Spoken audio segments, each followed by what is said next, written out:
जरूरी। विश्वास है तो परमात्मा, मानो तो मैं गंगा मां हूं और ना मानो तो बहता।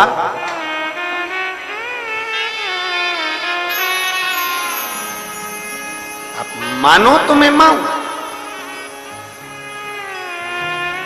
आप मानो तो मैं गंगा मां हूं, ना मानो तो बहता पानी। आप मानो तो आपके नजदीक में, आपके घर के पास में जो शिवालय है भगवान शंकर का, एक छोटा सा शिवलिंग है। मानो अगर दिल से तुमने मान लिया कि ये केदारनाथ है, दिल से तुमने मान लिया कि ये महाकाल है, दिल से तुमने मान लिया कि भीमा शंकर है, दिल से तुमने मान लिया कि ये मल्लिकार्जुन है, दिल से तुमने मान लिया कि विश्वनाथ है। जिस दिन तुम्हारा मन पर जाए, सावन के महीने में, श्रावण के महीने में जब तुम 2 लोटा जल चढ़ाने के लिए जाओगे,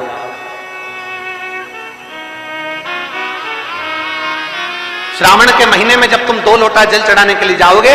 और 2 लोटा जल तक तुम अपने हाथ में लेकर चढ़ाओगे, जिस दिन तुम्हारा चित्त में मन में आ जाए कि आज मैं विश्वनाथ नहीं गई हूं, मैं सावन के महीने में मैंने विश्वनाथ का दर्शन नहीं करा है, सावन के महीने में मैं काशी नहीं गई, सावन के महीने में मैं गंगा के घाट पर नहीं गई, जिस दिन सावन के महीने में तुम्हारे मन में आ जाए, 2 लोटा जल लिया, शंकर जी को चढ़ाते हुए अपने मन में विचार कर लिया कि मेरे विश्वनाथ, मैं तुम्हारे दरवाजे तो नहीं आ सकी, पर मेरे जल में अगर बल होगा तो इस जल को आप वहां से यहां आकर स्वीकार कर लोगे। वो विश्वनाथ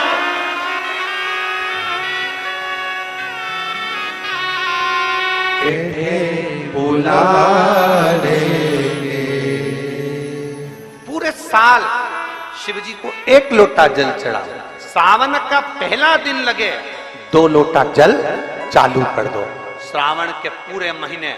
2 लोटा जल अपने घर से लेकर जाओ, और अपने घर से जब जल लेकर जाओ तो ये विचार कर कर जाना, आज मैं शिव को काशी में, आज मैं शिव को केदार में, आज शिव को अमरनाथ में, आज शिव को भीमा शंकर में, आज शिव को मल्लिकार्जुन में। और फिर निवेदन करूंगा, जिस बहन को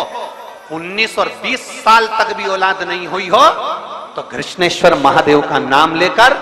2 लोटा जल तुम्बकेश्वर महादेव का नाम लेकर चढ़ा कर देखना, सावन के बाद में बाबा संतान जरूर देगा, झोली जरूर भरेगा।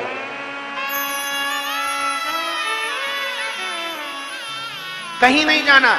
अपने नजदीक में, अपने घर के पास में, अपने मोहल्ले में, अपनी गली में, अपने चौराहे पर, अपने घर के पास में जो शिवालय हो, जो शंकर का मंदिर हो, वहां जाओ, 2 लोटा जल समर्पित करो। और फिर निवेदन करूंगा, जल से ज्यादा जरूरी है मेरे भोलेनाथ जी के मंदिर की सफाई करना। अब कीचड़ चालू हो जाएगा, पानी चालू हो जाएगा, सावन का महीना चालू हो जाएगा, अपने साथ एक कपड़ा लेकर जाओ, बाबा के मंदिर को पूरा साफ कर कर, बाबा के शिवलिंग का स्नान कर कर, बेलपत्र निर्माल्य जितना पड़ा है उसको उठाकर कहीं विसर्जन के लिए, किसी नदी तालाब बावड़ी में नहीं, किसी कुएं में नहीं, निर्माल्य तालाब में, नदियों में, बावड़ी में डालने के बाद वो निर्माल्य सड़ता रहता है, नदी नाले का पानी सूखता रहता है, उसमें कीचड़ इकट्ठा हो जाता है। उस निर्माल्य को इकट्ठा करो, गाड़ी में भरो, किसी एक खड्डा खोदकर वहां दबाकर उसकी खाद तैयार करो, और बाद में बेलपत्री के वृक्ष के नीचे उसको डालते रहो। पर ध्यान रखना कि निर्माल्य हमें नदी तालाब बावड़ी कुएं में नहीं डालना, उसको एकत्रित करना। शिव के मंदिर की जितनी सफाई कर सकते हो, शंकर के मंदिर को जितना साफ कर सकते हो, शंकर के मंदिर को जितना निर्मल कर सकते हो, उतना करो। अपने मन में एक भाव बना लो, जैसे भगवान विष्णु ने एक भाव बनाया था, सावन के महीने में 108 कमल के पुष्प शंकर जी को दूंगा। पार्वती जी ने भाव बनाया था, श्रावण के महीने में शंकर जी को 2 लोटा जल समर्पित करूंगी। माता सती जो भगवान शंकर की अर्धांगिनी रही, उन्होंने भाव बनाया था, मेरे देवादिदेव महादेव को रिझाने के लिए मैं भगवान शंकर की 108 वृक्ष लता से स्नान कराऊंगी। ये अपने भीतर